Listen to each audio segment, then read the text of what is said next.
At 30,000 feet above the Atlantic, billionaire Alexander Morrison and his mistress Scarlett Davis sip champagne aboard his $70 million Gulfstream, celebrating their perfect escape. They've stolen millions from Alexander's pregnant wife Isabella, planned their new life in Switzerland, and believe they've executed the crime of the century. 8 hours to paradise, Alexander whispers to Scarlett as she toasts their freedom. No more pretending you're just my employee. No more dealing with my boring wife and her pathetic needs. What they don't know is that this isn't a flight to freedom. It's a trap 30,000 feet in the air. The pilot is actually an undercover FBI agent, and Isabella Chen Morrison. The architect they abandoned bleeding in a hospital bed has orchestrated the most devastating revenge in aviation history. While Alexander and Scarlett celebrate stealing her fortune and abandoning her newborn son, Isabella sits in a Manhattan courtroom with federal prosecutors, ready to expose an international criminal conspiracy that will destroy them both forever. Like and subscribe for more incredible stories of brilliant justice served at cruising altitude. The December wind howled against the floor-to-ceiling windows of the luxurious penthouse overlooking Central Park. But Isabella Chen barely noticed the storm outside. At 28, the talented architect had designed some of Manhattan's most stunning buildings. But tonight, she was focused on something far more precious, the life growing inside her 8-month pregnant belly. Isabella moved carefully around the nursery she had meticulously planned, her hands gently caressing the imported Italian crib that cost more than most people's cars. Everything was perfect, from the hand-painted murals depicting flying elephants to the cashmere blankets embroidered with golden threads. This room represented her dreams of the perfect family she would soon have with Alexander Morrison, the 35-year-old tech billionaire who owned Morrison Aviation, a private jet empire worth over $2 billion. The nursery was a masterpiece of design and love. Isabella had spent months working with interior designers from Milan, selecting fabrics that were not only beautiful, but hypoallergenic and sustainable. The walls were painted in a soft sage green that psychologists claimed would promote calm and creativity in developing minds. A custom-built bookshelf already held first editions of classic children's literature, including signed copies from contemporary authors who had become Isabella's friends through her architectural work on their homes. Above the crib hung a mobile of silver airplanes, a tribute to Alexander's aviation empire, and a symbol of the adventures they would share as a family. Each tiny aircraft was crafted from recycled materials, representing Isabella's commitment to environmental responsibility. She had personally overseen every detail, from the organic cotton sheets to the artisanal wooden toys carved by craftsmen in Vermont. Alexander had swept Isabella off her feet 3 years ago at a charity gala benefiting homeless veterans. She had been there in her professional capacity, having designed a revolutionary housing complex that provided both dignity and community for former military personnel. Alexander, striking in his custom Armani tuxedo, had approached her during the silent auction where her architectural plans were being displayed. "I've been following your work," he had said, his voice carrying the confident charm that came with unlimited wealth and power. "The Riverside Veterans community you designed is groundbreaking. I'd like to discuss commissioning you for a project." That project had turned into dinner. Dinner had become weekend getaways on his private jet, and within 6 months, Isabella found herself living in a world she had only seen in movies. Alexander's courtship had been a whirlwind of experiences that left her breathless and grateful.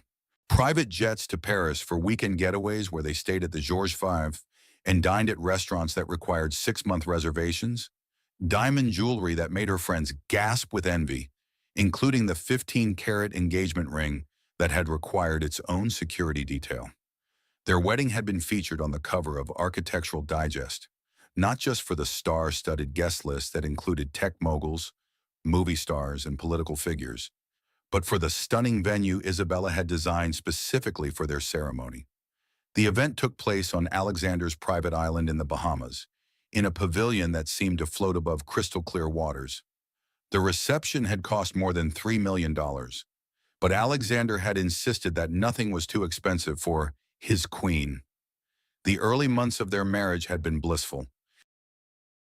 Alexander encouraged Isabella's career, even commissioning her to design new facilities for Morrison Aviation, including a revolutionary airport terminal that would set new standards for luxury travel.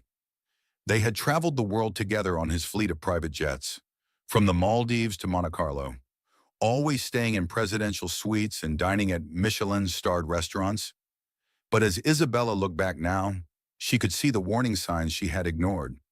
Alexander's increasing need to travel alone for sensitive business negotiations, his habit of taking private calls in his study with the door locked, the way his attention seemed to drift when she talked about the baby, as if her pregnancy was an inconvenience rather than a joy. The sharp pain that suddenly tore through her abdomen was unlike anything she had ever experienced. Isabella doubled over, her hands instinctively protecting her belly as a warm wetness spread down her legs. The designer maternity dress she had been wearing, a gift from Alexander that cost more than most people's monthly salary, was now soaked with blood and amniotic fluid. Panic seized her throat as she realized this wasn't normal labor. The baby wasn't due for another month, and the pain was too intense, too wrong. Something was terribly, frighteningly wrong. "Alexander," she called out, her voice echoing through the 4,000-square-foot penthouse. But Alexander wasn't home. He was rarely home these days, always traveling for urgent business deals that seemed to require his constant attention. Tonight, he was supposedly in a crucial meeting about acquiring Lufthansa's private aviation division, a deal that would expand Morrison Aviation into international markets and potentially make Alexander one of the most powerful men in global aviation.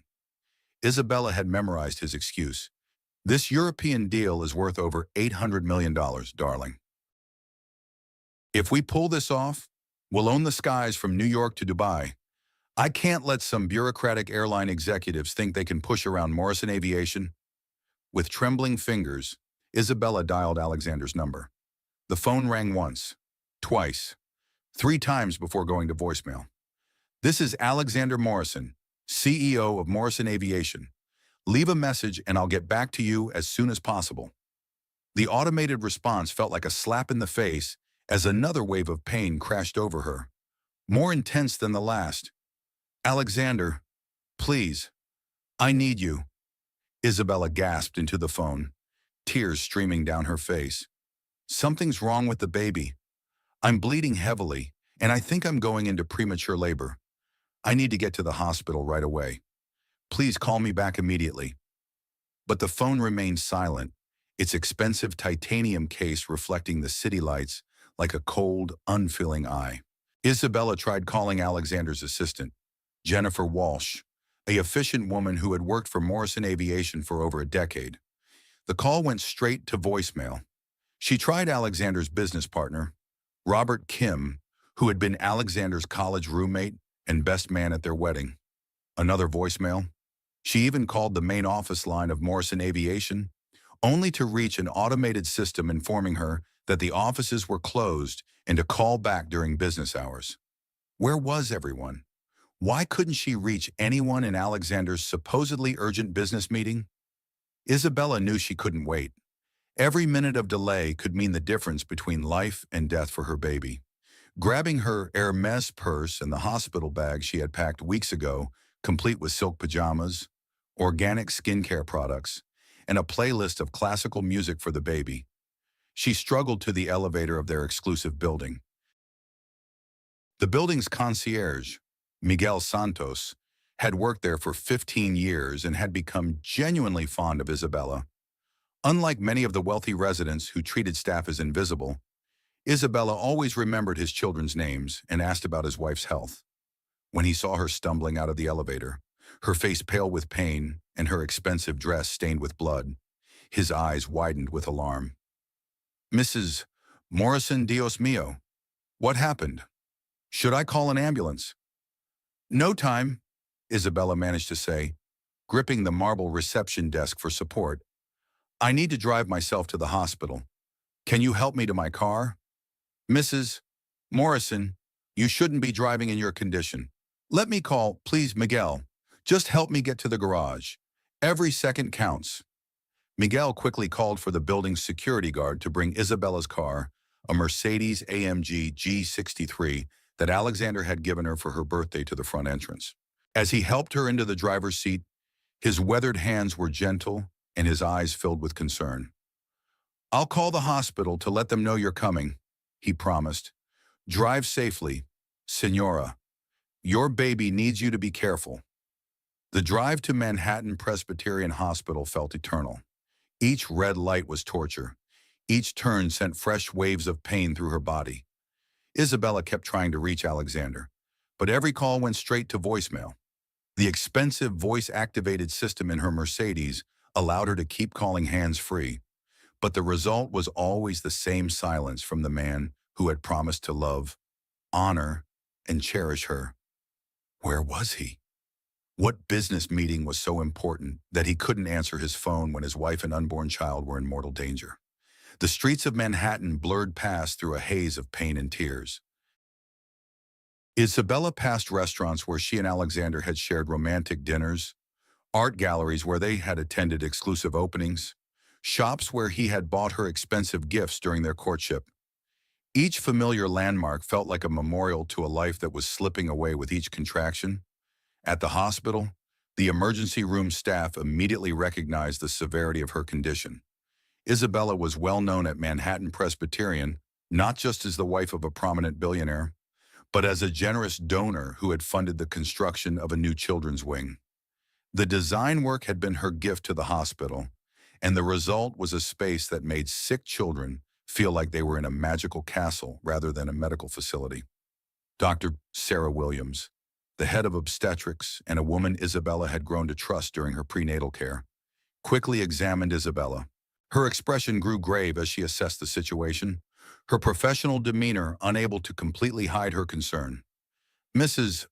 Morrison, your cervix is dilating rapidly and there are signs of fetal distress," Dr. Williams explained with professional calm that didn't quite mask her worry. "We need to perform an emergency C-section immediately. Your baby's heart rate is dropping, and we can't wait for labor to progress naturally." Isabella's world tilted on its axis. Emergency surgery, fetal distress. The clinical terms couldn't disguise the terrifying reality her baby might die. "Is my baby going to be okay?" Isabella whispered, her voice barely audible above the beeping monitors and hushed conversations of the medical team. "We're going to do everything we can," Dr. Williams assured her. "But Isabella, we need consent for the surgery, and hospital policy requires approval from your next of kin. Is Alexander on his way?" Isabella's heart sank even further. I can't reach him. He's in an important business meeting about some European acquisition. I've been calling for over an hour, but his phone goes straight to voicemail."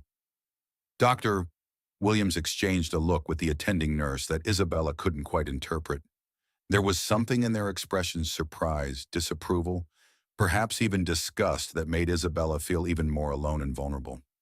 "We need consent from next of kin for the surgery," Dr. Williams repeated gently. "Can you try calling him again, or perhaps another family member?"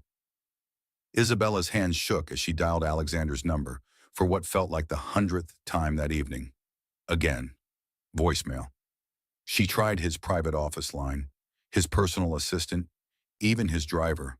Nothing. It was as if Alexander Morrison had vanished from the face of the earth just when his wife and child needed him most. "Doctor, please," Isabella pleaded, her voice breaking with desperation. "I can sign the consent forms myself. I'm legally competent to make medical decisions. Please save my baby." Dr. Williams nodded grimly and began preparing the paperwork, but Isabella could see the confusion and disappointment in her eyes. In her 20 years of practice, the doctor had never encountered a husband who was completely unreachable during his wife's medical emergency. As the medical team prepared Isabella for surgery, she caught a glimpse of the hospital's security monitor in the hallway. The screen showed various news feeds and entertainment channels, cycling through different programs to keep waiting families informed and distracted. Isabella's heart stopped when she saw a familiar face on Entertainment Tonight. There, in crystal clear high definition, was Alexander at what appeared to be an exclusive yacht party. He was wearing the custom Armani tuxedo she had helped him pick out just that morning, the one he claimed to need for his business dinner with the German aviation executives.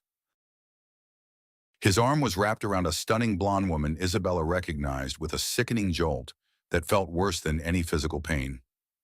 Scarlett Davis, the 25-year-old former Miss Texas who worked as the chief flight attendant on Alexander's most luxurious private jet, a $70 million Gulfstream G650 that Alexander called his crown jewel.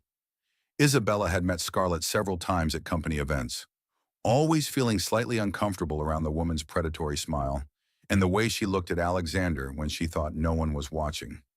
But this wasn't a company event.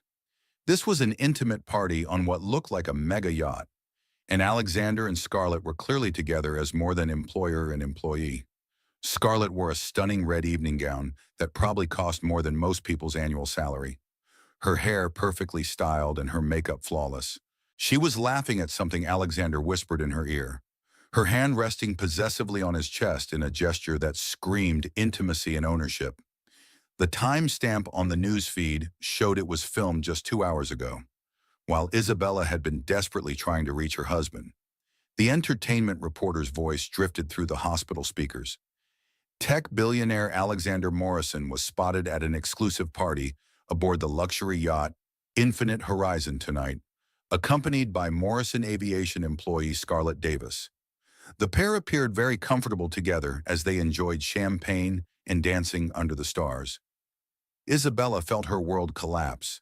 Not only was Alexander cheating on her, but he was doing it publicly, carelessly, while she was bleeding and desperate for his help.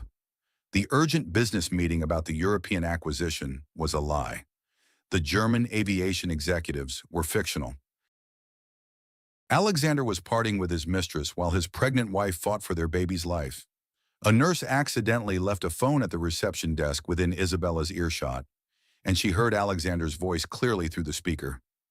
"Look, I'm dealing with something important here. My wife is just being overly anxious. You know how pregnant women get. They're always crying wolf about every little thing. She probably just has indigestion or something. I'll check on her later when I'm done with my real priorities." The cruelty of his words hit Isabella like a physical blow. He wasn't just cheating, he was dismissing her emergency, their baby's emergency, as female hysteria. The man she had loved and trusted was treating the most terrifying moment of her life as an inconvenience that interrupted his extramarital affair. Isabella's mind raced through recent months with new clarity, connecting dots she had been too trusting to see before. Alexander's frequent business trips that required him to take Scarlett along as his personal flight attendant, the mysterious charges on their shared credit card for expensive dinners for two at restaurants Isabella had never visited, the receipts she'd found in his jacket pocket for luxury hotels in cities where Morrison Aviation supposedly had no business interests. The receipts she'd dismissed as business expenses now took on sinister new meaning. The Peninsula Beverly Hills $3,200 for a presidential suite. The Four Seasons George V Paris $4,800 for a weekend stay. The Burj Al Arab Dubai $25,000 for a royal suite. All charged to their personal account, all with dates that coincided with Scarlett's flight schedule. Even more damning, Isabella remembered finding a small velvet box hidden in Alexander's desk drawer just last week. Inside was a pair of diamond earrings worth at least $50,000 jewelry she'd never seen before. Far too expensive to be a casual gift for an employee. When she'd asked him about it, Alexander had smoothly explained it was a performance bonus for Scarlett's excellent work. Performance bonus. Indeed. But what kind of performance was Alexander really rewarding? The pieces of the puzzle fell into place with devastating clarity. Alexander's sudden need for privacy when taking phone calls, his habit of showering immediately when he came home from business trips, the way he'd become distant and distracted during Isabella's pregnancy, as if her growing belly reminded him of responsibilities he no longer wanted. Most telling of all was his reaction when Isabella had announced her pregnancy 6 months ago. Instead of the joy and excitement she had expected, Alexander's first response had been concern about timing. "Are you sure this is the right moment for a baby? The business is expanding so rapidly, and I'll need to travel even more in the coming months." She had assumed he was worried about being a good provider and father. Now she realized he was worried about how a baby would complicate his affair with Scarlett. As they wheeled Isabella into surgery, her mind was a whirlwind of pain, betrayal, and fierce determination. The anesthesia began to take effect, but before consciousness faded, she heard fragments of a conversation between two nurses who didn't realize she could hear them. "Isn't that the Morrison aviation guy, the billionaire whose wife is in emergency surgery right now?" "Yeah, I saw him on the news tonight. He was at some fancy party with that blonde flight attendant. They look pretty cozy for a boss and employee. While his wife is here fighting for her baby's life. That's cold, even for a rich guy. I heard from my friend who works in real estate that he bought that woman a penthouse in Tribeca. $10 million, cash purchase. It's registered under some shell company, but everyone in the industry knows it's for his mistress. $10 million love nest while his pregnant wife is alone in the hospital. Some men have no shame."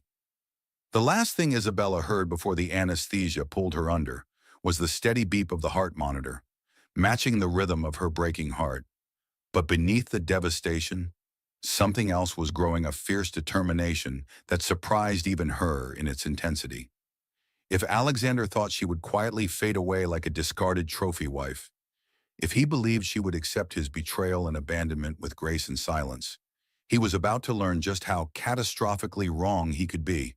In her unconscious state, Isabella didn't know that she was about to give birth to not just a son, but to a new version of herself, one that would bring down Alexander's empire piece by piece and show the world what happened when you betrayed a mother's love. The surgery was successful, and Isabella's son was born healthy despite the traumatic circumstances. When she first held baby Marcus, named after the lawyer who would soon become her greatest ally, Isabella's eyes weren't filled with just joy and relief.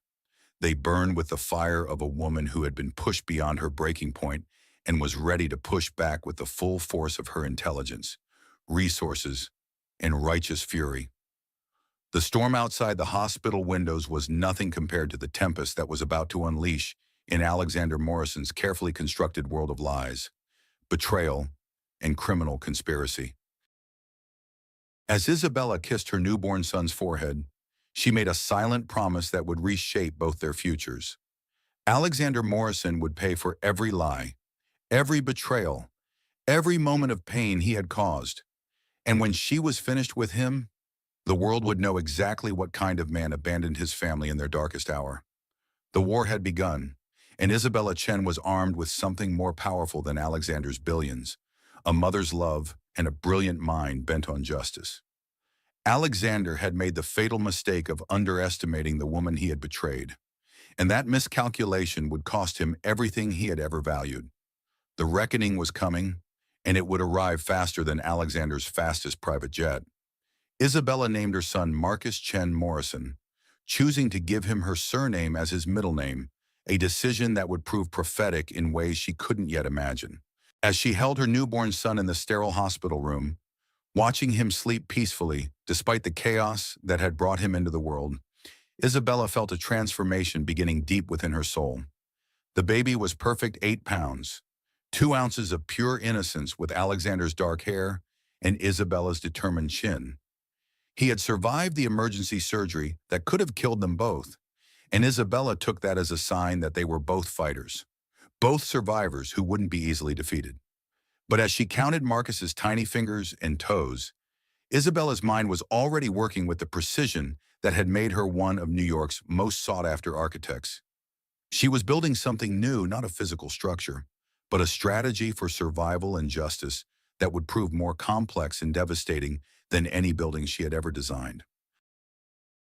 Alexander finally appeared at the hospital 3 days later, looking impeccably dressed but tired, as if he'd just stepped off a long international flight. He carried an enormous bouquet of white roses, Isabella's least favorite flowers, which he would have known if he'd paid any attention to her preferences over the past 3 years. The irony wasn't lost on her. White roses traditionally symbolized new beginnings, and Isabella was indeed about to begin a completely new chapter of her life. "Darling, I'm so sorry," Alexander said, his voice carrying the smooth charm that had once made her heart flutter, but now sounded hollow and calculated. The European deal was incredibly complex, more complicated than we anticipated. The Germans were playing hardball with the negotiations, and I couldn't leave in the middle of closing an $800 million acquisition. Too much was at stake for the company, for our future. But I'm here now, and that's what matters. Isabella studied her husband's face with the analytical eyes she used to examine architectural blueprints, noting details she'd never paid attention to before. The slight smudge of makeup on his collar that wasn't quite her shade too orange, too cheap for the high-end cosmetics she preferred. The faint scent of expensive perfume that definitely wasn't the Tom Ford fragrance he'd given her for their anniversary. The way his eyes didn't quite meet hers when he spoke, a tell she'd never noticed during their years together. Most damning was his tan. Alexander's skin had the golden glow of someone who'd spent time in tropical sunshine, not the pale complexion of someone who'd been trapped in boardrooms and conference centers negotiating with German executives. The tan line around his wedding ring finger was noticeably lighter, as if he'd been removing his ring frequently, something he'd never done during legitimate business trips. "You missed our son's birth," Isabella said quietly, her voice steady despite the storm raging inside her.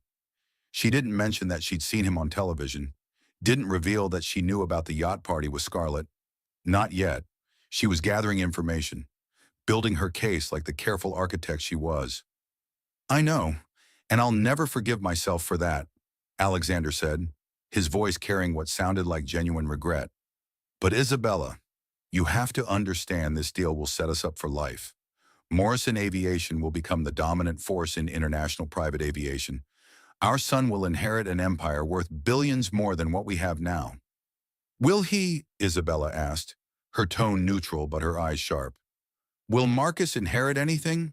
Or will it all belong to someone else by then?" Alexander frowned, perhaps sensing something different in her tone. "What do you mean?" "Of course it will belong to Marcus. He's my son, my heir." "Your son," Isabella repeated slowly. "Not our son." Interesting choice of words. Alexander approached the hospital bed and reached for the baby, but Isabella pulled Marcus closer to her chest. The protective instinct that had emerged during her hours of labor and surgery now blazed like a furnace, warning her to keep her child away from a man who could abandon his family so easily. "His name is Marcus," Isabella announced, watching Alexander's reaction carefully. "Marcus." Alexander's frown deepened. "But we agreed on Alexander Jr. We discussed this months ago."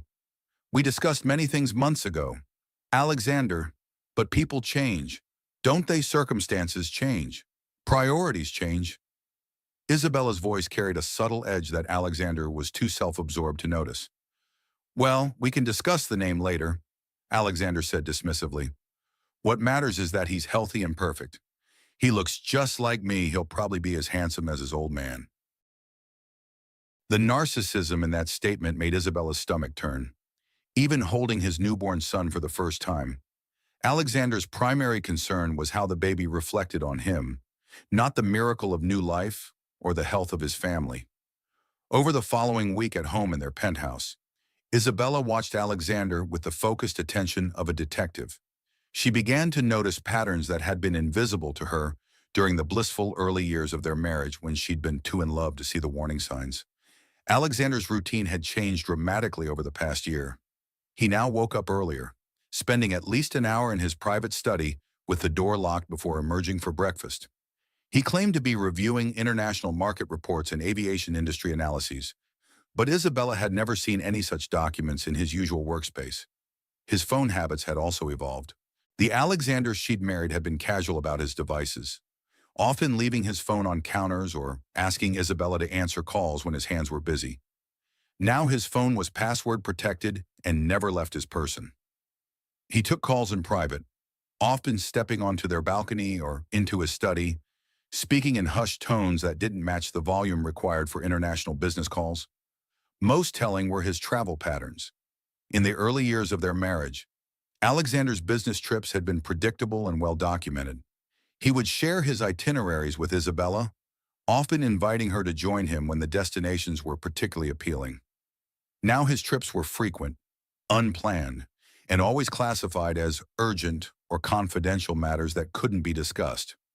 Isabella began to pay closer attention to their finances, using the architectural precision that had made her successful to examine the structure of their wealth. What she discovered made her blood run cold. Alexander had been systematically moving money into accounts she'd never heard of, transferring ownership of properties to shell companies with names like Morrison Holdings International and Aerolux Investments LLC. These weren't the transparent business entities they'd established together during the early days of Morrison Aviation's growth. The pattern was clear and methodical. Alexander was preparing for something that required liquid assets and untraceable ownership structures. He was either planning to disappear or expecting a financial catastrophe that would require hidden resources to survive. Isabella's architectural training had taught her to see the skeleton beneath the surface, to understand how structures were built and how they could be dismantled. Alexander's financial maneuvers had the same careful planning as a controlled demolition, designed to bring down one structure while preserving the valuable components for reconstruction elsewhere. The breaking point came 2 weeks after Marcus's birth, on a cold February evening when Isabella was up late feeding the baby. Alexander had claimed to be working late on Asian market expansion, but Isabella noticed his laptop was still in his study, unopened since the previous day. She heard Alexander's phone buzzing on the kitchen counter. He'd left it behind while showering. A rare moment of carelessness. Without consciously deciding to violate his privacy, Isabella glanced at the screen and saw a text from S. Davis that made her blood freeze. "Can't wait for our trip to Aspen this weekend. I've already packed the red lingerie you bought me at La Perla. The new penthouse is absolutely perfect. Thank you for everything. Baby, the bedroom overlooks Central Park just like you promised. Soon we won't have to hide anymore, and I can finally be your real wife." Isabella's hands trembled as she read the message. Then another one that popped up immediately after. "BTW, your actual wife looked absolutely pathetic at the hospital. I can't believe she actually thought you'd choose her over me. When are you finally going to dump the dead weight? I'm tired of pretending to be just your employee when everyone already knows I'm the woman you really love." Rage unlike anything Isabella had ever experienced flooded through her veins, not just at Alexander's betrayal, but at Scarlett's cruel mockery of the most vulnerable moment of her life. These people had turned her emergency surgery, her fight to save Marcus's life, into entertainment, something to laugh about between their romantic encounters. But instead of confronting Alexander immediately, Isabella did something that surprised even her. She took photos of the messages with her own phone, then carefully placed Alexander's device back exactly where she'd found it. Her architectural mind was already working, planning, building something new from the ruins of her shattered trust. She thought about the penthouse Scarlett had mentioned, a property overlooking Central Park that Alexander had bought for his mistress while Isabella was pregnant with his child. The financial records would show the purchase, and Isabella now knew exactly what she was looking for. The next morning, Isabella made a phone call that would change everything. "Marcus Thompson Law Offices. How may I help you? I'd like to speak with Marcus Thompson. Please tell him it's Isabella Chen. We went to Harvard together." Marcus Thompson was exactly as Isabella remembered him from law school: brilliant, ethical, and absolutely ruthless when it came to protecting his clients. He'd built a reputation as the lawyer wealthy women called when they needed to divorce their cheating husbands and ensure they received every penny they deserved. At Harvard, Marcus had been the kind of student who memorized case law for fun and wrote law review articles that professors cited in their own research. He'd graduated summa cum laude and could have joined any white shoe firm in the country, but he'd chosen to specialize in family law because he believed in protecting the vulnerable from the powerful.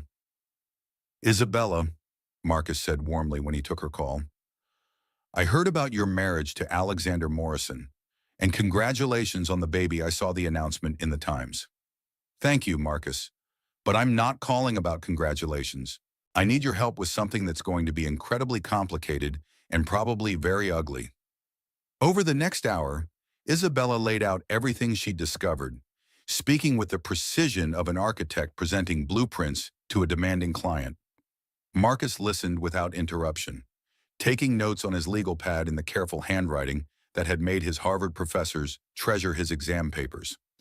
When Isabella finished her account, Marcus was quiet for a long moment, processing the legal implications of what she described.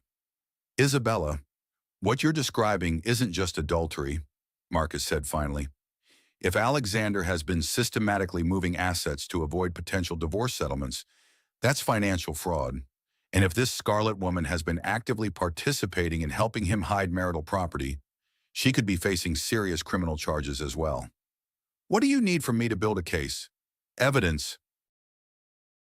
Comprehensive, documented, legally admissible evidence. Can you get access to bank statements, property records, communication between Alexander and Scarlet? Isabella thought about Alexander's home office, the wall safe she'd never paid attention to before, the filing cabinets he kept locked but whose keys she knew the location of. As the legal wife, she had rights to marital property and financial records that Alexander probably hadn't considered when planning his deception. I think so, Isabella said. How long do we have? That depends on how far along Alexander's plans are. If he's preparing to file for divorce himself, we need to move quickly to preserve assets and establish our own legal position. If he's planning something more drastic like leaving the country with hidden assets, we might need to involve federal authorities. The mention of federal authorities sent a chill down Isabella's spine. You think he might actually leave the country? Isabella, a man with access to private jets and offshore accounts who's systematically hiding assets? That's not just divorce planning, that's preparation for disappearing entirely. We need to find out how deep this goes and how much time we have. Marcus connected Isabella with Elena Rodriguez, a private investigator who specialized in high-net-worth divorce cases. Elena was a former FBI agent who had left federal service to start her own firm after becoming frustrated with bureaucratic limitations on investigating financial crimes. Elena was a small woman with sharp eyes and an unassuming appearance that made people underestimate her, a mistake that had cost numerous cheating spouses their hidden assets and secret accounts. She'd built her reputation by uncovering financial deceptions that other investigators missed, using a combination of legal expertise, technological savvy, and old-fashioned detective work. The first thing we need to establish is a timeline. Elena explained during their clandestine meeting at a small cafe in Brooklyn, far from Alexander's usual Manhattan haunts. We need to know when this affair started, how long the financial deception has been going on, and what Alexander's ultimate endgame might be. Elena's plan was methodical and comprehensive. They would document everything: Alexander's travel patterns, his financial transactions, his communications with Scarlet, and most importantly, any evidence of criminal activity that might involve federal investigators. We need to prove this isn't just a recent affair, Elena continued, but a long-term relationship where your husband has been systematically deceiving you and defrauding marital assets. If we can establish a pattern of behavior going back months or years, it strengthens your legal position enormously. Over the following weeks, Isabella became a different person during the daylight hours. She played the role of the recovering new mother, caring for Marcus and appearing to accept Alexander's explanations for his increasing absences and mysterious behavior. She attended Mommy and Me classes, had lunch with other wealthy wives, and maintained the perfect facade of the contented billionaire's spouse. But at night, after Alexander left for his business dinners and client meetings, Isabella transformed into something far more dangerous: a woman with unlimited resources, advanced intelligence, and absolutely nothing left to lose. She installed legal monitoring software on their shared computer systems, documenting every email, every file transfer, every suspicious transaction. The software was designed for parents monitoring their children's internet usage, but it proved equally effective for wives investigating their cheating husbands. Alexander's email accounts revealed a treasure trove of evidence: messages to travel agents booking romantic getaways for Mr. and Mrs. Morrison, except the woman in the accompanying photos was clearly Scarlet, not Isabella. correspondence with real estate agents about luxury properties being purchased under shell company names. Most damning of all, detailed discussions with financial advisors about asset protection strategies that were clearly designed to hide money from potential divorce proceedings. Isabella found USB drives hidden in Alexander's desk containing backup copies of financial records he thought were safely deleted, bank statements showing transfers to accounts in the Cayman Islands and Switzerland, property deeds for luxury apartments in cities where Morrison Aviation had no business interests, investment portfolios worth millions of dollars that were registered to companies Isabella had never heard of. Most shocking of all, she discovered a second phone Alexander kept locked in his wall safe, a device filled with months of intimate messages between him and Scarlett. The conversations painted a picture of a relationship that had been going on for over 18 months. Starting long before Isabella's pregnancy, the messages were a roadmap of betrayal, documenting expensive trips, shared hotel rooms, and explicit discussions about their future together. But what made Isabella's hands shake with rage were the conversations about the Isabella problem, that needed to be handled once the baby was born. In one particularly cruel exchange from just 2 weeks before Marcus's birth, Scarlett had written, "I can't wait until you get rid of the boring wife. She's so pathetic, waddling around like a cow and acting like pregnancy is some kind of achievement. Once we're together officially, we can travel the world on your jets without having to pretend I'm just an employee." Alexander's response made Isabella's stomach turn. "Soon, baby? I'm just waiting for the baby to be born and then for the right legal moment. Need to make sure all the assets are properly protected first. Isabella won't get a penny more than I absolutely have to give her, and she'll be so grateful for whatever scrap she gets that she won't fight the divorce." Another message exchange revealed the depths of their callousness. "Scarlett, did you see how desperate she looked calling you during her little medical emergency? I was laughing so hard I almost spilled my champagne. She really thought you'd choose her over our romantic evening. Alexander, she's always been dramatic about everything. Probably wasn't even a real emergency. You know how women exaggerate every little pain when they're pregnant? I made the right choice staying with you instead of rushing to hold her hand over nothing." Isabella had to put down the phone and walk away after reading those messages. The cruelty, the casual dismissal of what had been the most terrifying night of her life, was breathtaking in its heartlessness. But it was Elena Rodriguez who uncovered the most shocking discovery of all. While investigating Scarlett's background, she found connections to 2 other wealthy men who had mysteriously lost significant assets after brief relationships with the beautiful flight attendant. "Isabella, I think Scarlett isn't just your husband's mistress," Elena said during one of their secret meetings at a different location. They'd been rotating venues to avoid detection. "I think she's a professional con artist who specifically targets wealthy men with aviation businesses." Elena spread out a collection of photographs, financial records, and police reports across the cafe table. Jonathan Blake, a charter jet company owner in Los Angeles, started dating Scarlett Davis 2 years ago after she applied for a job as a flight attendant. Within 6 months, he transferred over $10 million to accounts that disappeared when Scarlett suddenly left Los Angeles. She pointed to another set of documents. "David Chen, no relation to you, owned a luxury helicopter tour company in Miami. Same pattern Scarlett got hired, seduced the owner, convinced him to invest in expansion opportunities that turned out to be money laundering operations for a drug cartel." Isabella felt a chill run down her spine. "Are you saying Alexander might be in legal trouble beyond just our divorce?" "I'm saying your husband might have gotten involved with someone who's been using private aviation companies to move illegal money across international borders," Elena replied grimly. "The FBI has been building a case against her for months, but they've been waiting for her to make a big enough move to justify federal charges." Elena pulled out a thick folder marked "Confidential" and opened it to reveal surveillance photos of Scarlett boarding various private jets over the past 2 years. "She doesn't just target these men for their money, she uses their aircraft and aviation licenses to facilitate much larger criminal operations." "What kind of criminal operations?" "Money laundering for international cartels. Mostly, private jets are perfect for moving large amounts of cash across borders without the scrutiny that commercial flights receive." A luxury jet filled with wealthy passengers rarely gets searched by customs officials. Isabella's mind raced as she processed this information. If Scarlett was using Morrison Aviation's jets for criminal purposes, then Alexander could be facing federal charges that went far beyond adultery and financial fraud. Does Alexander know about the criminal activities? Isabella asked. That's what we need to find out, Elena replied. But Isabella, whether he knows or not, he's legally liable for any crimes committed using his aircraft and aviation licenses. If the FBI can prove that Morrison Aviation jets have been used for money laundering, Alexander could be looking at decades in federal prison.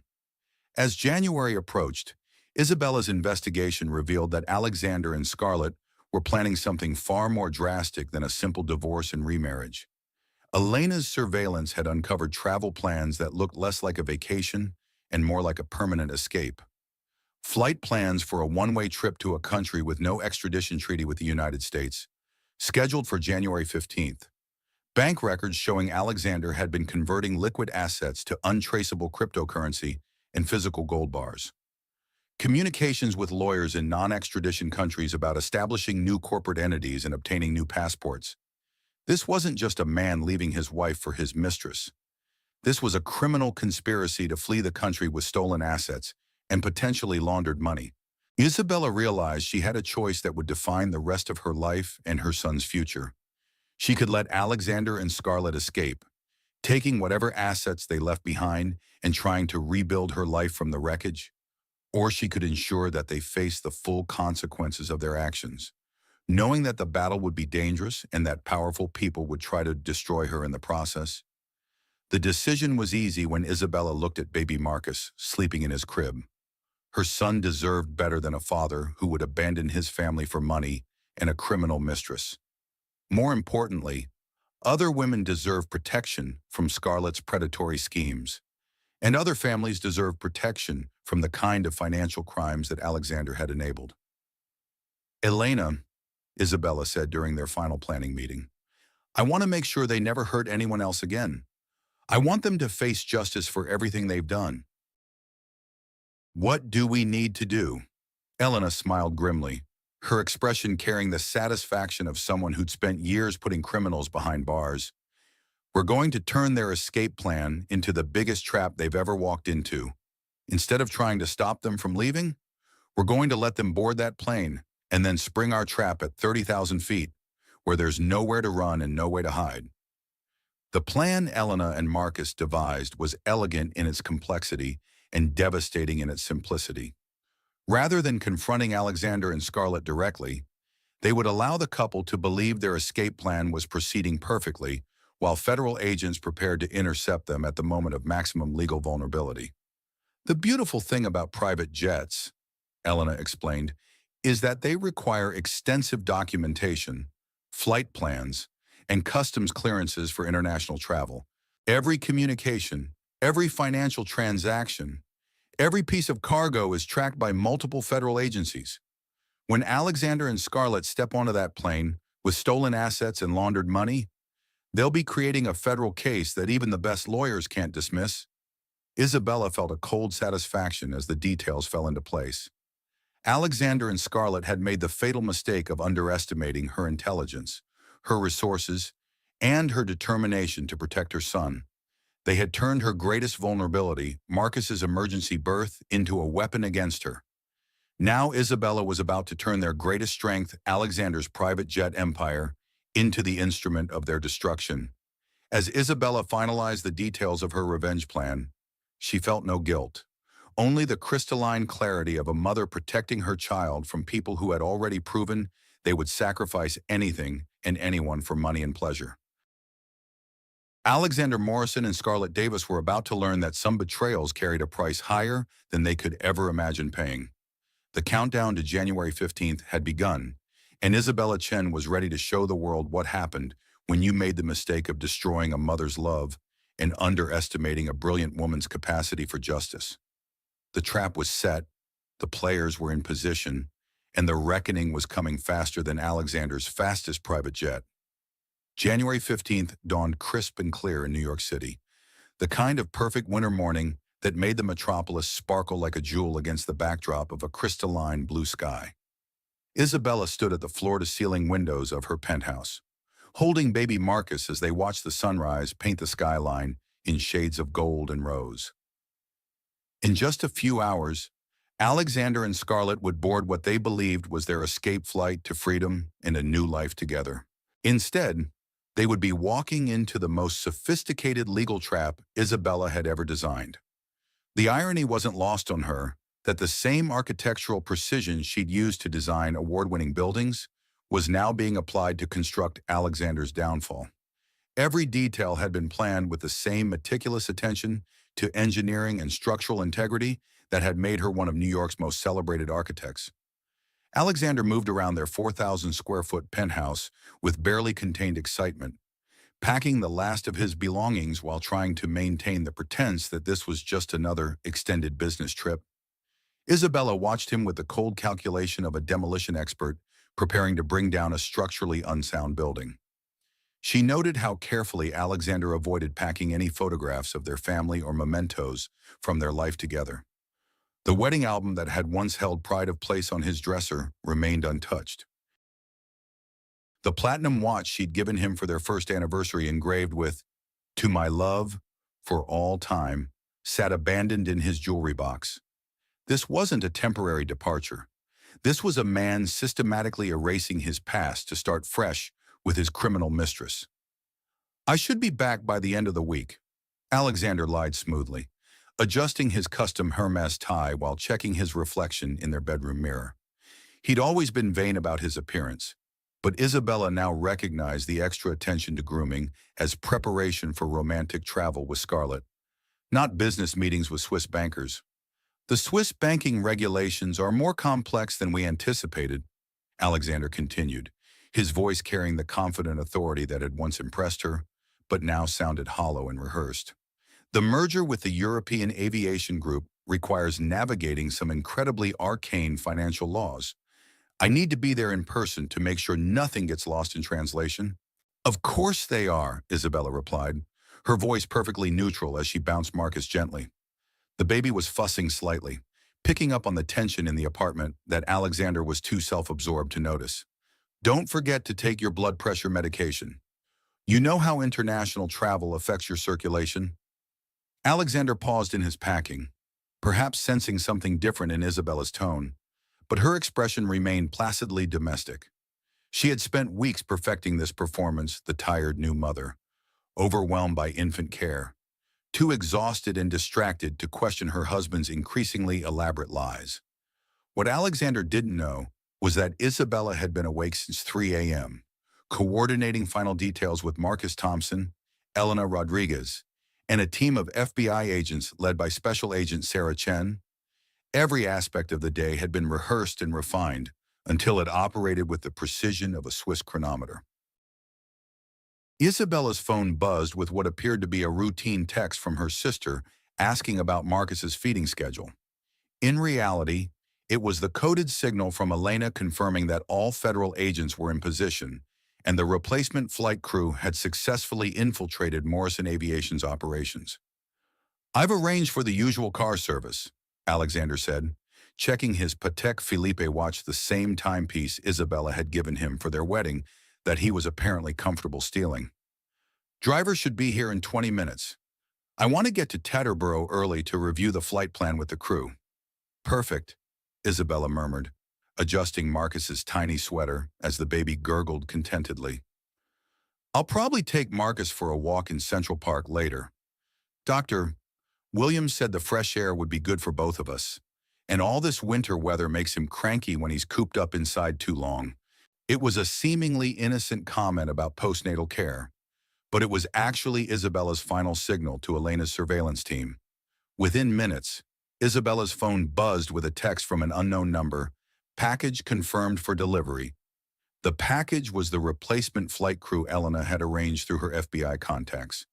Alexander's usual pilot, Captain Richard Hayes, and co-pilot Stephen Park had been quietly detained that morning on suspicion of involvement in Scarlett's money laundering operation, which wasn't entirely fabricated. As Elena's investigation had revealed, Both men had been making unauthorized stops during flights with Scarlett aboard. Stops that coincided with large cash deposits in offshore accounts. The flight attendant, who usually worked Alexander's personal flights, Maria Santos, had also been replaced after Elena discovered she'd been receiving mysterious payments that didn't correspond to her Morrison Aviation salary. The entire crew that would take Alexander and Scarlett on their escape flight consisted of FBI agents with extensive aviation training and undercover experience. As Alexander wheeled his Louis Vuitton suitcase toward the penthouse's private elevator, Isabella allowed herself a small smile. Her husband was brilliant at business and aviation technology, but he had severely underestimated the woman he had betrayed. Architecture had taught Isabella that the most beautiful structures were often the most carefully engineered, and revenge, she had discovered, followed the same principles of planning, precision, and flawless execution. At Morrison Aviation's private terminal at Teterboro Airport, Scarlett Davis was putting on the performance of her lifetime. Dressed in a designer outfit that cost more than most people's monthly salaries, a cream-colored Chanel suit with gold buttons and matching Louboutin heels, she moved through the pre-flight routine with professional efficiency, while her heart raced with excitement about the new life awaiting her.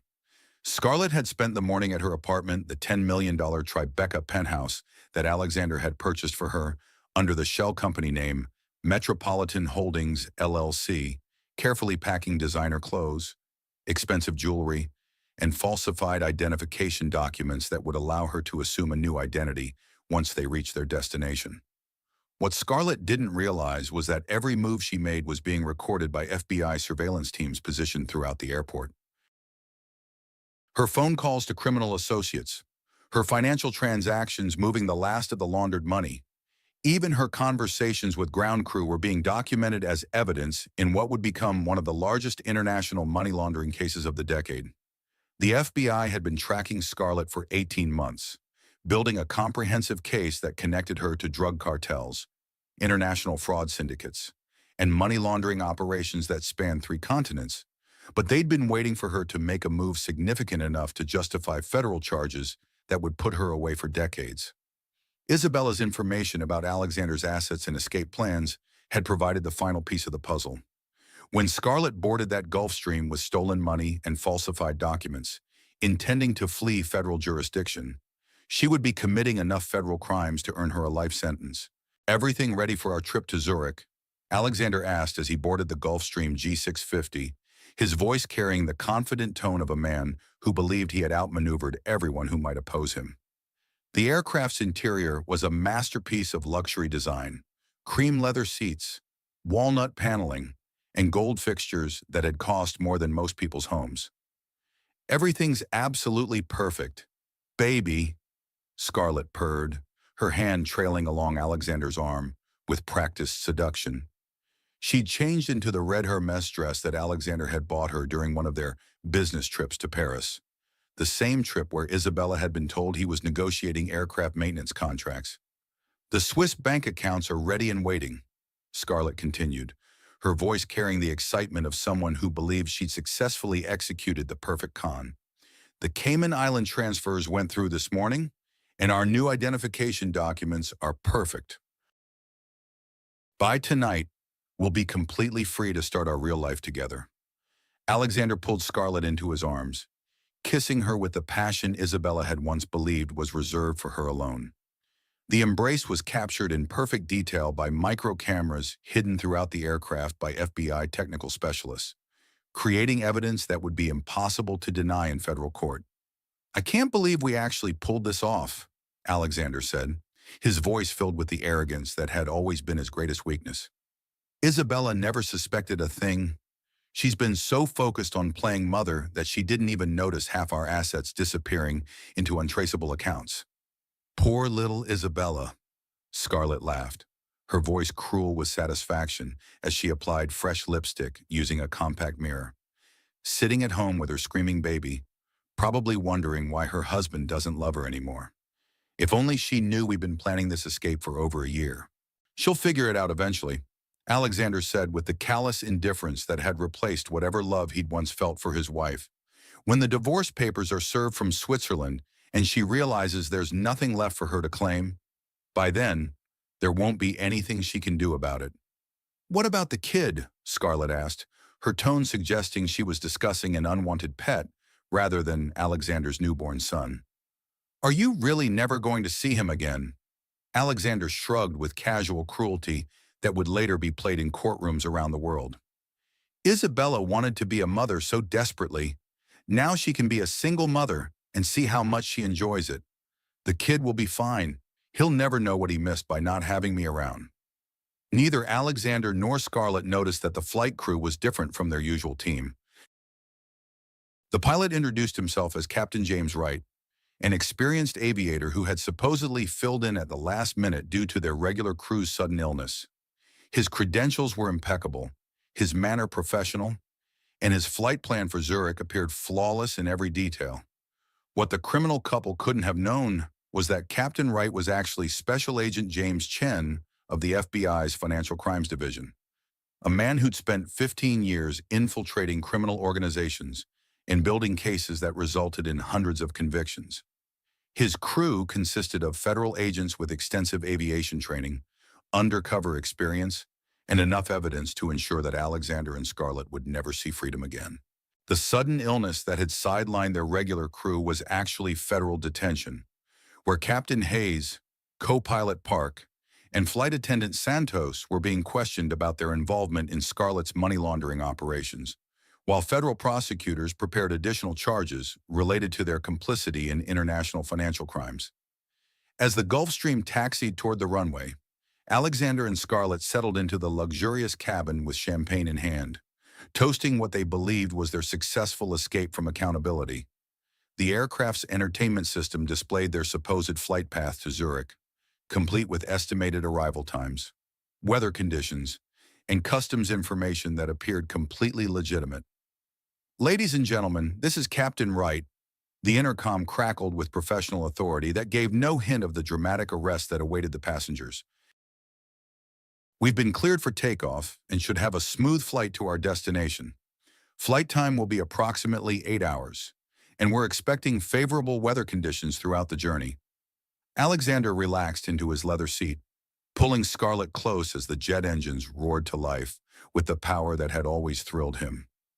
"8 hours to paradise," he murmured against her ear, his hand resting possessively on her thigh. "8 hours until we're free forever," Scarlett agreed, raising her champagne glass in a mock toast to the life they were leaving behind. "No more pretending I'm just your employee. No more hiding our love.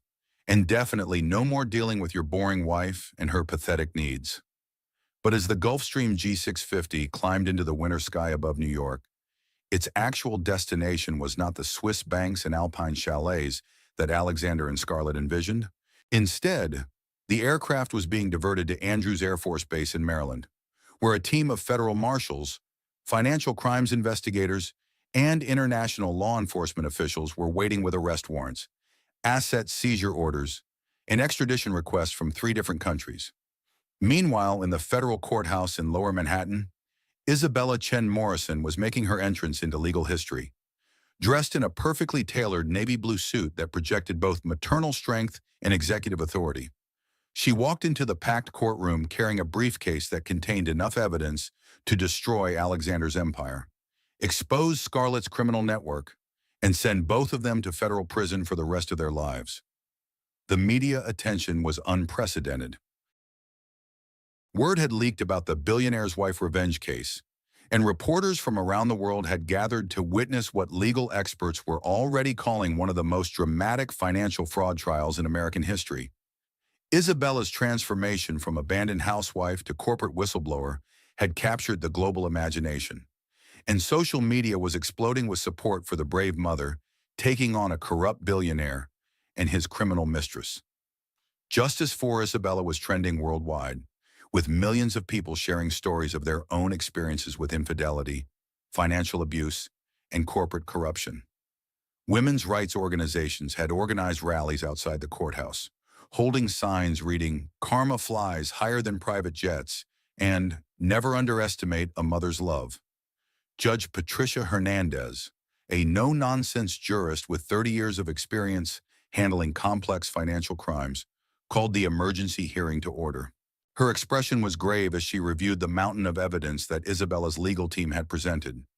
Evidence that painted a picture of corruption, betrayal, and criminal conspiracy that reached far beyond a simple adultery case. This court has reviewed the preliminary evidence in the matter of Chen versus Morrison, Judge Hernandez announced, her voice carrying the authority of someone who'd seen every type of criminal behavior imaginable. Along with the federal criminal charges being brought against both defendants by the United States Attorney's Office. Ms.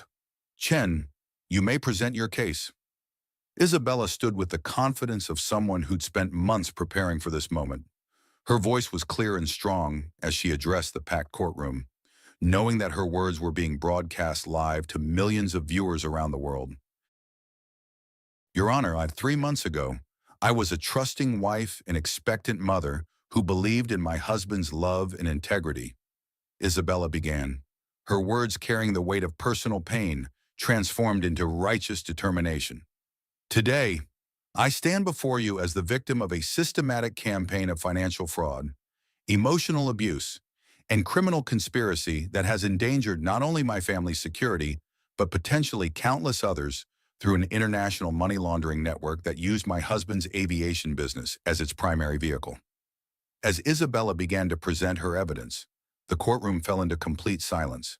She displayed bank records showing Alexander's systematic transfer of marital assets to offshore accounts, email conversations revealing the elaborate plot to abandon her and their child, and most damning of all, FBI evidence linking Scarlett Davis to an international criminal organization that had used Morrison aviation jets to move over $200 million in illegal funds across international borders. The evidence was overwhelming in its scope and devastating in its detail.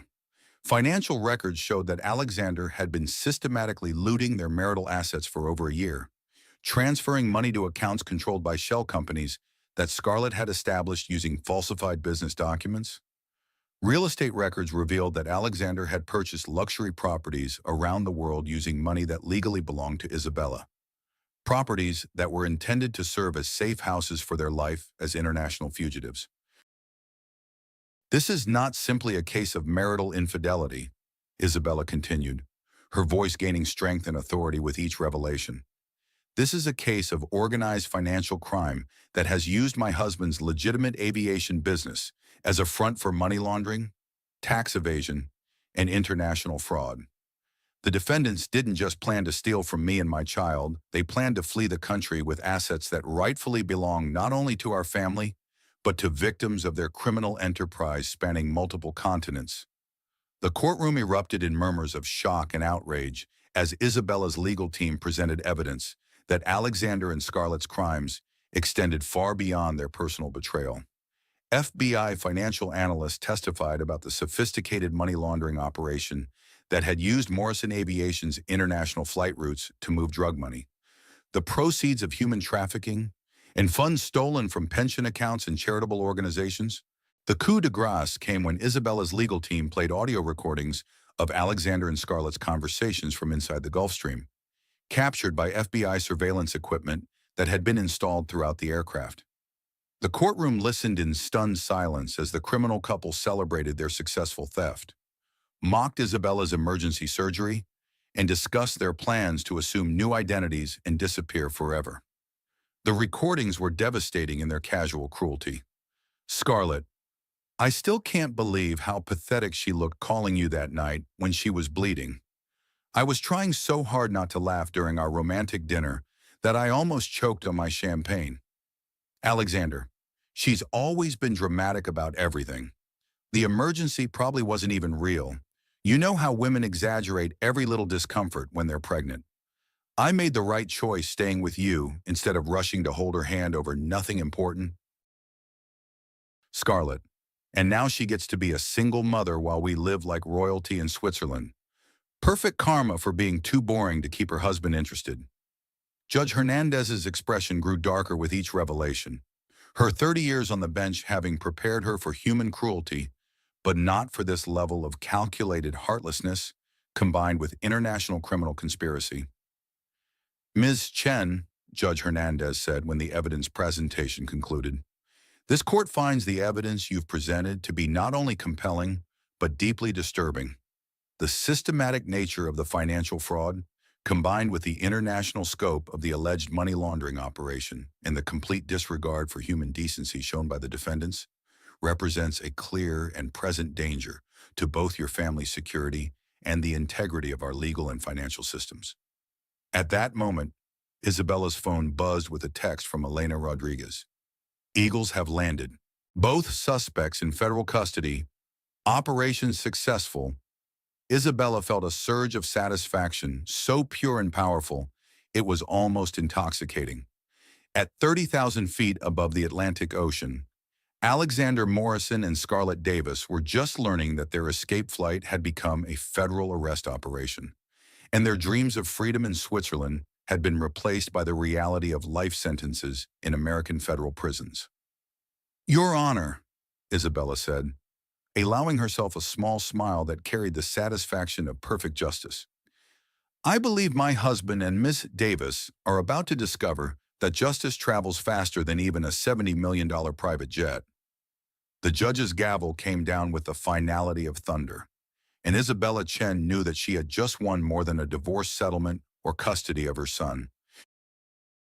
She had won her family's future, her own freedom from Alexander's manipulation, and the satisfaction of knowing that no other family would suffer at the hands of Alexander Morrison and Scarlett Davis. But the most dramatic confrontation was yet to come. When Alexander and Scarlett were brought back to New York to face federal charges, Isabella would finally have the opportunity to look her betrayers in the eye and show them the full consequences of underestimating a mother's love and a brilliant woman's capacity for justice. The trap had been sprung with flawless precision, and Isabella Chen had proven that sometimes the best revenge is served not cold, but with the surgical precision of a perfectly executed legal strategy that ensures justice for everyone. The federal courthouse in Lower Manhattan had never seen anything quite like the media circus that erupted over the following weeks.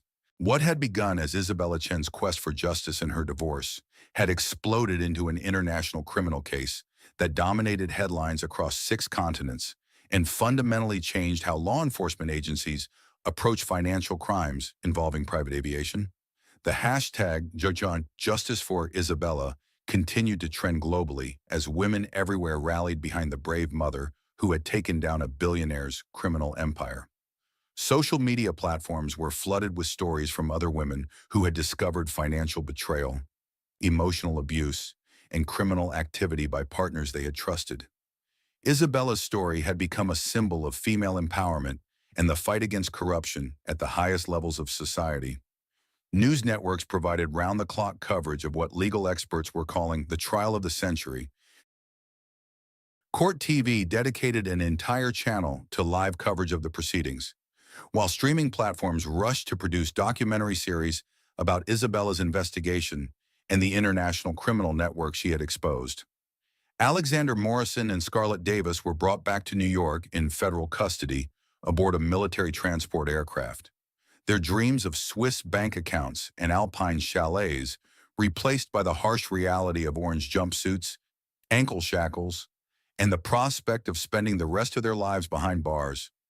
The media circus surrounding their arrest was unprecedented, with news helicopters following the federal transport vehicles and crowds of supporters gathering outside the courthouse, holding signs reading "Karma flies at 30,000 feet" and "Never underestimate a mother." The contrast between their departure and return was stark and deliberately theatrical. They had left New York in a $70 million private jet, sipping champagne and celebrating their successful theft. They returned in a military cargo plane, handcuffed and facing charges that could result in multiple life sentences without the possibility of parole. Federal prosecutors had built a case that was breathtaking in its scope and devastating in its detail. The investigation that had begun with Isabella's discovery of Alexander's infidelity had uncovered a criminal network that spanned 12 countries, involved over $300 million in laundered money, and had connections to drug cartels, human trafficking operations, and international terrorism financing. Scarlett Davis, federal investigators discovered, was not just a gold-digging mistress, but a sophisticated criminal mastermind who had been using her beauty, intelligence, and aviation expertise to infiltrate and corrupt private jet companies across the United States and Europe. The FBI had connected her to similar schemes involving wealthy aviation executives in Los Angeles, Miami, Dallas, and Phoenix, each of whom had lost millions of dollars and faced federal charges after becoming involved with her. Alexander's role had evolved from unwitting victim to willing accomplice, as Scarlett systematically manipulated him with a combination of sexual seduction, financial temptation, and psychological manipulation that experts compared to the techniques used by professional spies and cult leaders. Bank records, email communications, and recorded conversations showed that Alexander had initially been reluctant to participate in illegal activities, but had gradually been drawn deeper into Scarlett's criminal web through a carefully orchestrated campaign of rewards and threats. The trial itself became must-see television, broadcast live on major networks and streaming platforms worldwide. The courtroom was packed daily with reporters, legal observers, women's rights activists, and members of the public who had been inspired by Isabella's courage and determination. Security was unprecedented, with federal marshals, FBI agents, and even international law enforcement officials providing protection for witnesses and ensuring the integrity of the proceedings. When Alexander was finally brought into the courtroom for his formal arraignment, the change in him was shocking and deliberately symbolic. The confident billionaire who had once commanded boardrooms, negotiated international deals, and owned a fleet of private jets was gone, replaced by a broken man who looked decades older than his 35 years. His expensive suits had been replaced by standard federal detention attire, and his once perfect hair hung limp and unkempt, gray at the temples from stress and the reality of his situation. Prison had not been kind to Alexander Morrison. Federal detention facilities were not designed for the comfort of billionaires, and Alexander had struggled to adapt to a world where his wealth, connections, and family name carried no influence. He'd been placed in protective custody after receiving death threats from other inmates who had read about his abandonment of his pregnant wife. But even protective custody in federal prison was a harsh environment for someone accustomed to penthouse living. As Alexander was led to the defendant's table in shackles, his eyes desperately searched the courtroom gallery until they found Isabella. She sat in the front row, holding baby Marcus, her posture radiating the quiet strength of a woman who had survived ultimate betrayal and emerged not just victorious, but transformed into something more powerful than she had ever imagined possible. Isabella had chosen her outfit carefully, a navy blue suit that projected both maternal warmth and executive authority, paired with the pearl necklace that had been her grandmother's and a watch that she had bought for herself with the first paycheck from her independent architectural practice. Every detail was designed to show Alexander exactly what he had lost and what she had gained through his betrayal.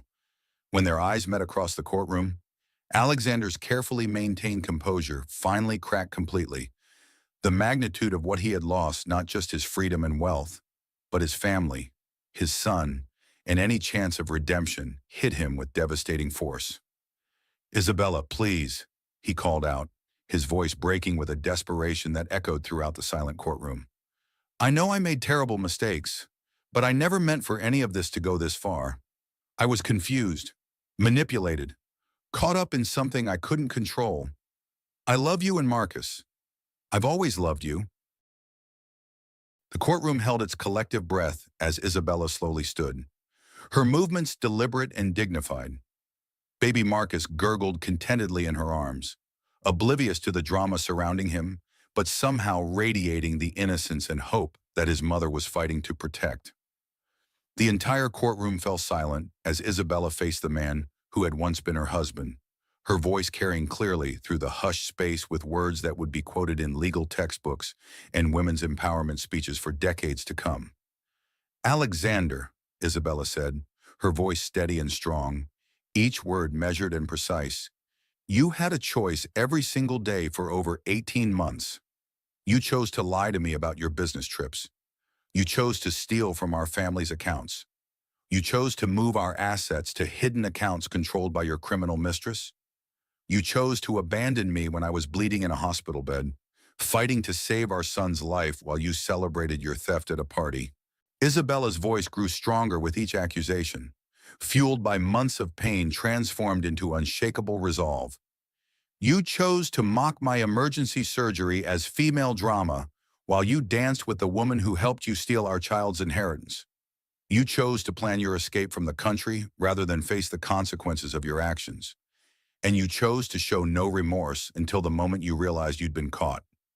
Alexander broke down completely, sobbing as federal marshals moved to restrain him when he tried to approach Isabella. I'll change. I'll make everything right. I'll give back every penny. I'll spend the rest of my life making this up to you and Marcus. Please don't let them destroy me completely. Isabella's response was delivered with the cold precision of a surgeon making a life or death decision. Alexander, the only thing you're sorry about is getting caught. The only thing you regret is that your crimes were exposed before you could escape to Switzerland with your stolen money and false identities. You destroyed yourself. I just made sure the world could see what you had become.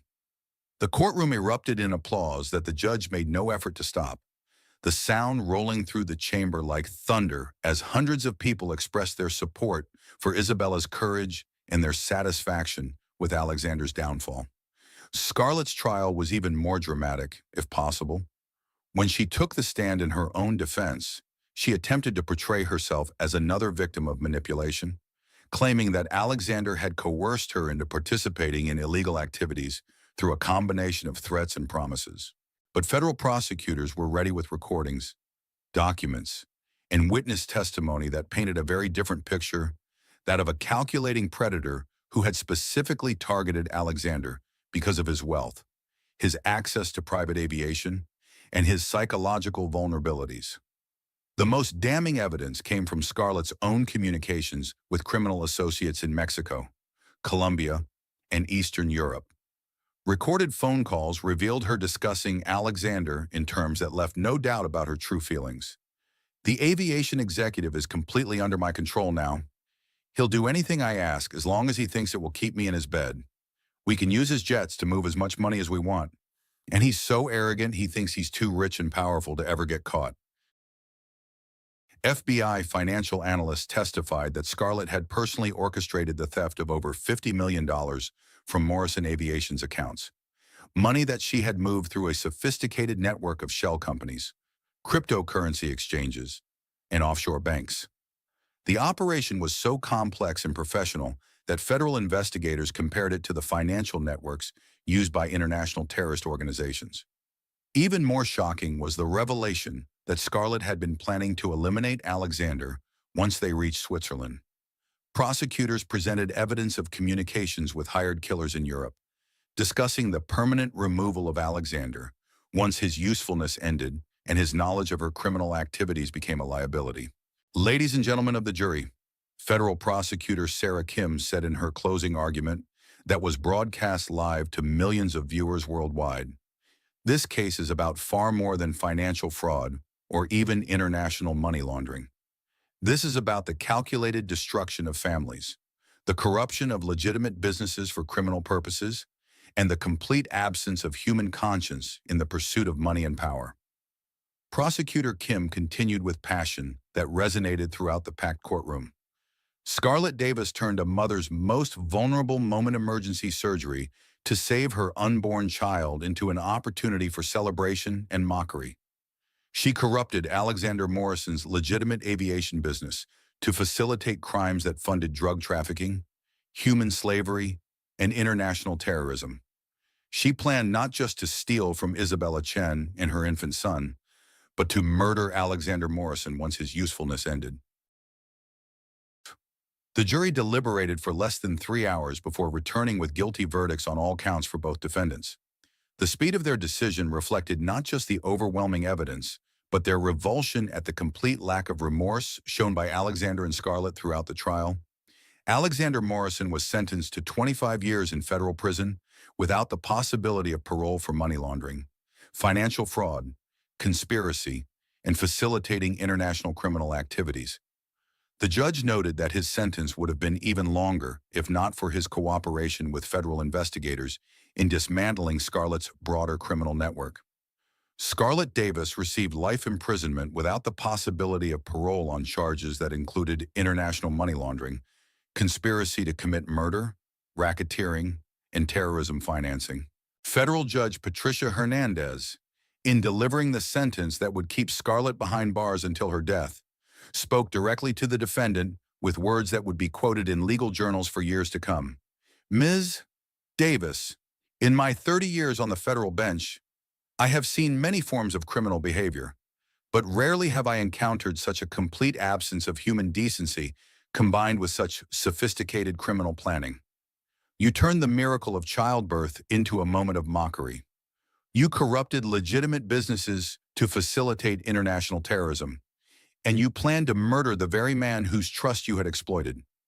Society requires protection from individuals like you, and this court ensures you will never again have the opportunity to destroy innocent lives. But the criminal convictions were only part of Isabella's comprehensive victory. The civil asset forfeiture case that followed gave her control of the entire Morrison aviation empire, including all aircraft, facilities, business contracts, and international routes. The company was valued at over $2.8 billion, making Isabella one of the wealthiest women in America overnight and one of the most powerful figures in international aviation. More importantly for Isabella's sense of justice, the federal investigation had led to the recovery of stolen assets that benefited victims around the world. Money that Scarlett had laundered for drug cartels was returned to communities devastated by drug violence. Funds stolen from pension accounts were restored to retirees who had lost their life savings. Assets hidden in Swiss and Cayman Island accounts were repatriated to countries whose natural resources had been illegally exploited. The ripple effects of Isabella's investigation extended far beyond her personal case. International law enforcement agencies used the evidence she had gathered to break up criminal networks in 12 countries, leading to over 200 additional arrests and the seizure of criminal assets worth more than $1 billion. The case became a model for how private citizens could work with federal authorities to expose and prosecute international financial crimes.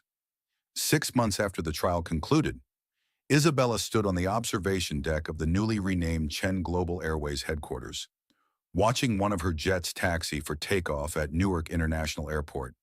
The aircraft bore the company's new logo, a soaring phoenix rising from flames, symbolizing rebirth, resilience, and the transformation of something destroyed into something more powerful and beautiful.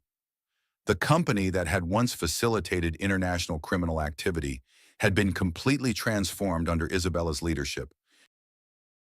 Chen Global Airways became an industry leader in sustainable aviation technology, passenger safety innovations, and ethical business practices. Every aircraft in the fleet was retrofitted with advanced safety equipment and environmentally friendly engines that reduced carbon emissions by 40% compared to industry standards. Isabella had also implemented revolutionary employee policies that made Chen Global Airways one of the most desirable places to work in the aviation industry.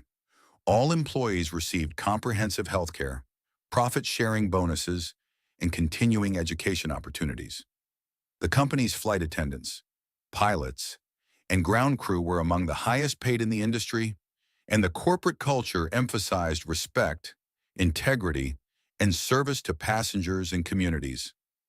Baby Marcus, now 10 months old and thriving, babbled happily in his designer stroller as he watched the planes through the floor-to-ceiling windows of his mother's office.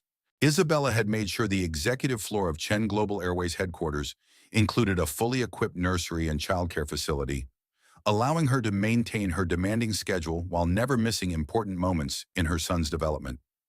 The Isabella Chen Foundation had become one of the most influential women's rights organizations in the world, providing legal aid, financial support, and emotional counseling to women escaping abusive relationships. In just 8 months, the foundation had helped over 3,000 women rebuild their lives, and Isabella's story had inspired legislation in 15 countries, strengthening penalties for financial abuse in domestic relationships.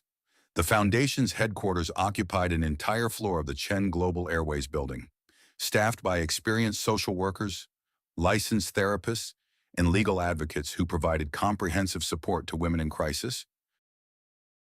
The organization offered everything from emergency shelter and legal representation to job training and entrepreneurship programs that help survivors achieve economic independence. Isabella's book, Flying Above the Storm, A Mother's Journey from Betrayal to Triumph, had become an international bestseller, translated into 27 languages and selling over 5 million copies worldwide. The book combined Isabella's personal story with practical advice for women facing similar situations, legal guidance for protecting assets during divorce, and inspirational messages about finding strength in the face of overwhelming adversity. All proceeds from the book-funded expansion of the Foundation's services internationally.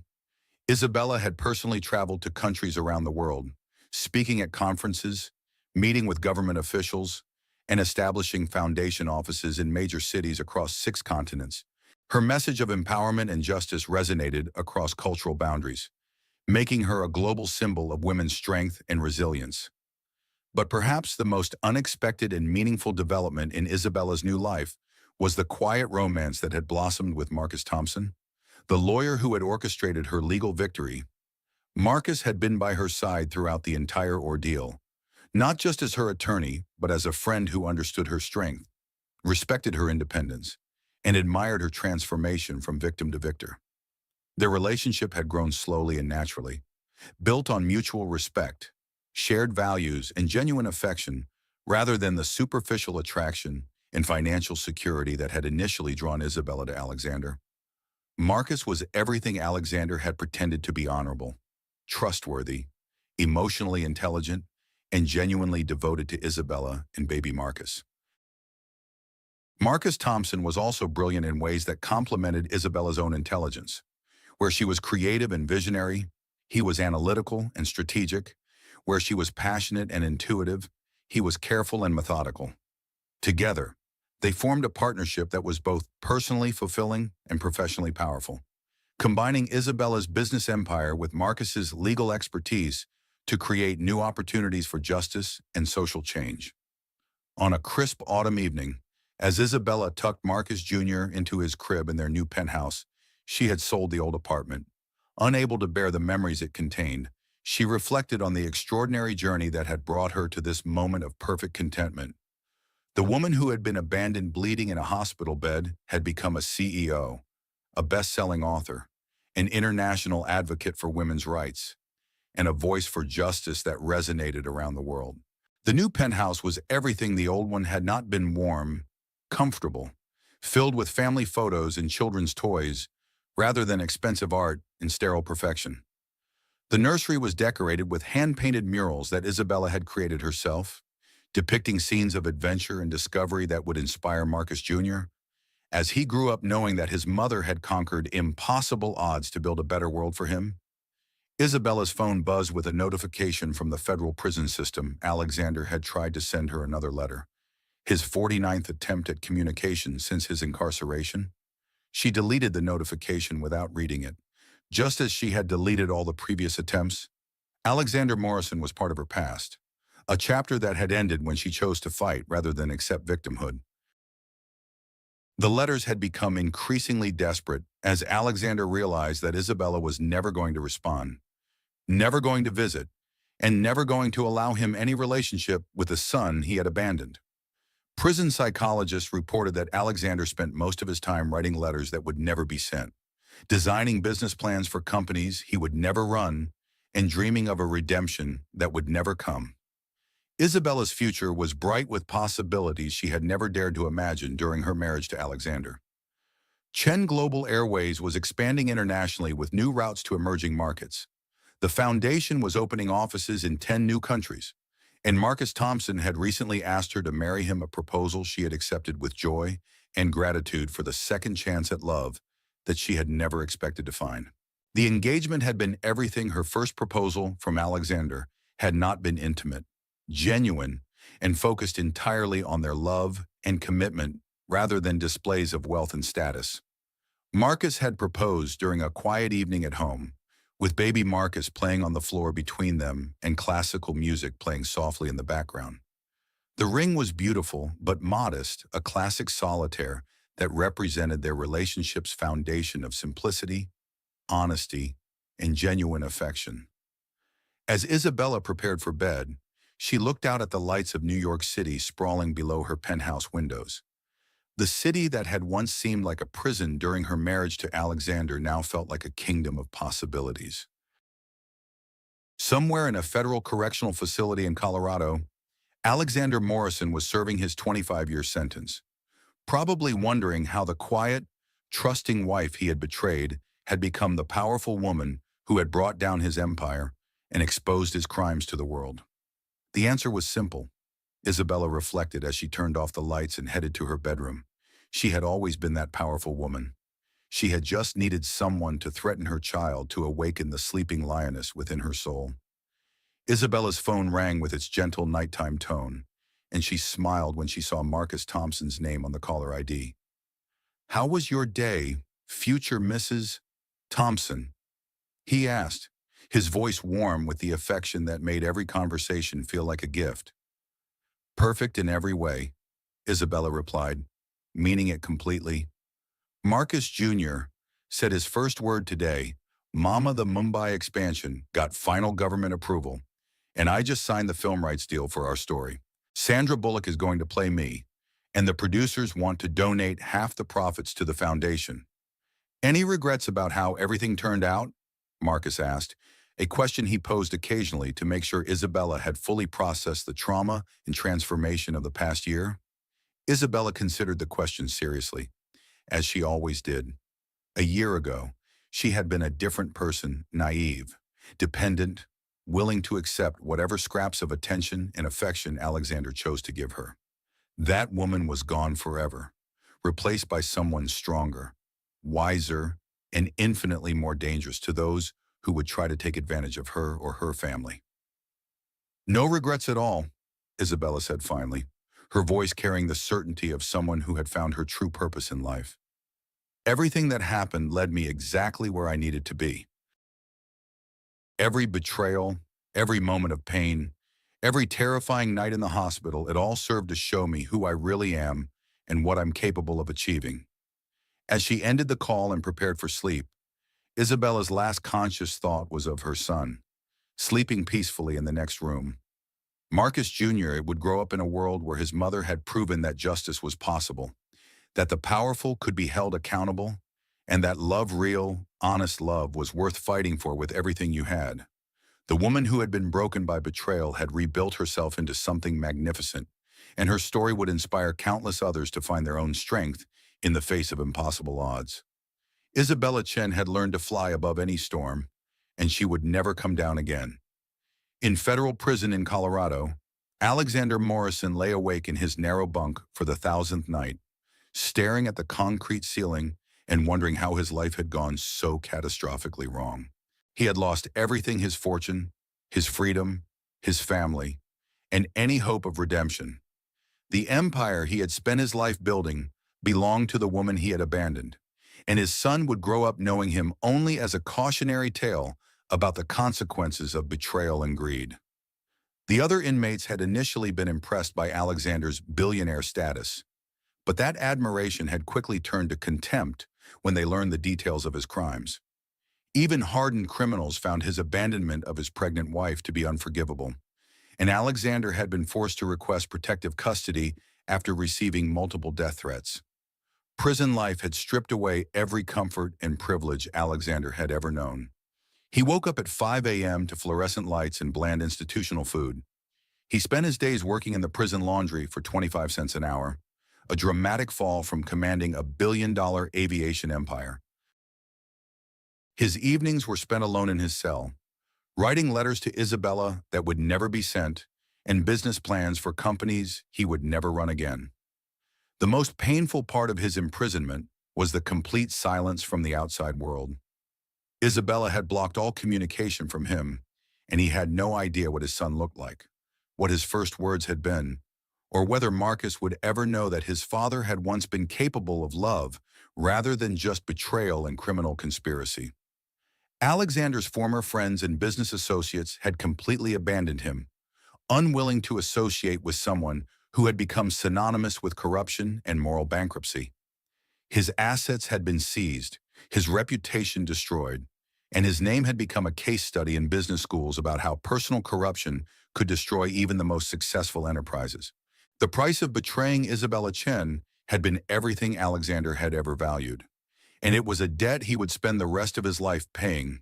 Justice, as Isabella had promised during their final confrontation, had traveled faster than any private jet, and it had caught up with Alexander Morrison at 30,000 feet, with nowhere left to run and no lies left to tell. Some mistakes, he had learned too late, were simply too expensive to survive. Some betrayals carried consequences that lasted forever. And some women, when pushed beyond their breaking point, became forces of nature that could reshape the world itself. And somewhere in New York, Isabella Chen Thompson was building a life so beautiful and meaningful that Alexander's betrayal had become nothing more than the fire that forged her into something unbreakable. The storm had passed, and Isabella was soaring higher than she had ever dreamed possible, carried by the wings of justice, love, and the absolute certainty that she had become exactly who she was meant to be. The reckoning was complete, the transformation was finished, and Isabella Chen had proven that sometimes the best revenge is not just living well, but living so magnificently that your betrayer's worst actions become the foundation for your greatest triumphs.